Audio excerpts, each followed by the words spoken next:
Porn is like a buffet. आपने कभी buffet पे गए हो ना, खाना कितना पड़ा होता है, दिल चाहता है बंदा हर चीज खा जाए।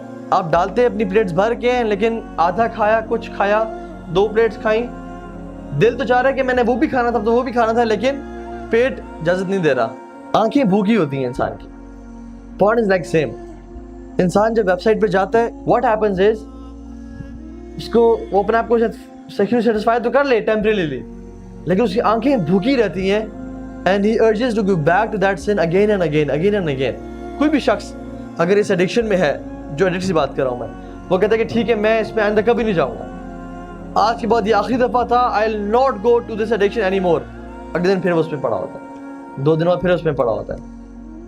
लेकिन अगर वो अपने आप को डेडलाइन दे कि मैं सिर्फ 4 दिन वेट कर लूँ, सिर्फ 4 दिन बाद मुझे खुली आज़ादी है, और जब चौथे दिन गुजरे अपने आप को फिर वो दोबारा target they, okay 2 more days, just 2 more days, just wait for 2 more days, अपने आप को 2 दिन रोक के रखो, जिस तरह भी कर सकते हो, तो फिर ultimately one can fight the addiction। सूरह मोमिनून में देख लें, फलाह पा गए मोमिनीन, कामयाब हो गए कौन? जो अपनी नमाजों में खशियत इख्तियार करते हैं, ठीक है, जो लोग लव से, यूजलेस चीज़ों से दूर रहते हैं, जो लोग ज़कात को अदा करते हैं, और जो लोग वल्लज़ीना हुम लिफ़ुरूजिहिम हाफ़िज़ून, वो अपनी शर्म गाहों की हिफाजत करते हैं। उसके बाद अल्लाह सुब्हानहू व तआला ने फिर जिक्र किया मुख्तलिफ क्वालिटीज़ का, ठीक है, फिर जिक्र किया कि जो लोग फहश और बुराई से बचते हैं। अगर आप इन्हें काउंट करें तो अल्लाह ताला ने फिर आखिर में दोबारा कहा कि जो लोग नमाजों की बाकायदगी से अमल करते हैं, उलाइका हुमुल वारिसून अल्लज़ीना यरिसूनल फ़िरदौस हुम फ़ीहा खालिदून, ये वो लोग हैं जो फिरदौस के मालिक बनेंगे।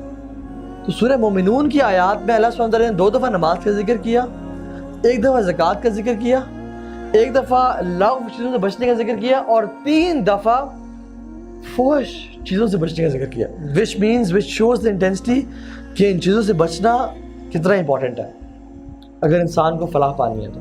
Keep yourself busy.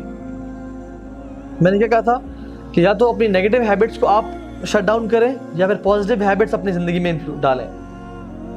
एक्सरसाइज करें, अपनी जो एनर्जी है ना हमारे अंदर, जो जवानी है, ठीक है, उसको निकालें, फुटबॉल में, क्रिकेट में, स्क्वॉश में, स्विमिंग में, इधर निकालें, पॉजिटिव में निकालें। अगर यहाँ पे ये नहीं करेंगे तो फिर अल्टीमेटली बुराई में निकल रही होगी। So exercise, keep yourself busy. बहुत से लोग इस बुरी हैबिट से पता किस तरह बचे हैं, उनका कोई बिजनेस शुरू किया, वो बिजनेस चल पड़ा, काम चलने शुरू हो गया, और अल्टीमेटली उनको टाइम ही नहीं मिला। अपने पास इतने प्रोजेक्ट्स ले लें, इतने काम करने शुरू हो जाएं कि आपको टाइम ही नहीं मिले, क्योंकि an empty mind is devils workshop. अगर इंसान को कोई काम नहीं है तो कम से कम एक्सरसाइज में गुजार दें। एक्सरसाइज करना बेहतर है गुनाह करने से, ठीक है ना। Maybe go to a friend, go to a हलका, जैसे ये हो रहा है, गो टू अ मस्जिद, रीड कुरान, अपने कमरों में लगा देंगे, yes you can do it, I can, I will, इस तरह की कोट्स जो कि अब हिट करती है इंसान को, कमरे में, लैपटॉप पे। और ये जो वर्ड है अल्लाह देख रहा है, this is very powerful, very powerful. इंसान अपने लैपटॉप के ऊपर यहाँ पे लगा दे, अल्लाह देख रहा है, और फिर देखे कि मैं इंसानी गैरत गवारा नहीं करती कि कोई भी ऐसी नामहरम को भी नज़र पड़े जिसमें ऊपर, मतलब अल्लाह का नाम लिखा हुआ है कि नोइंग अल्लाह इज़ वॉचिंग। वैसे तो हर इंसान को पता है अल्लाह मुझे देख रहा है, लेकिन वो चीज़ क्या करती है, रिमाइंड कराती है, हिट करती है।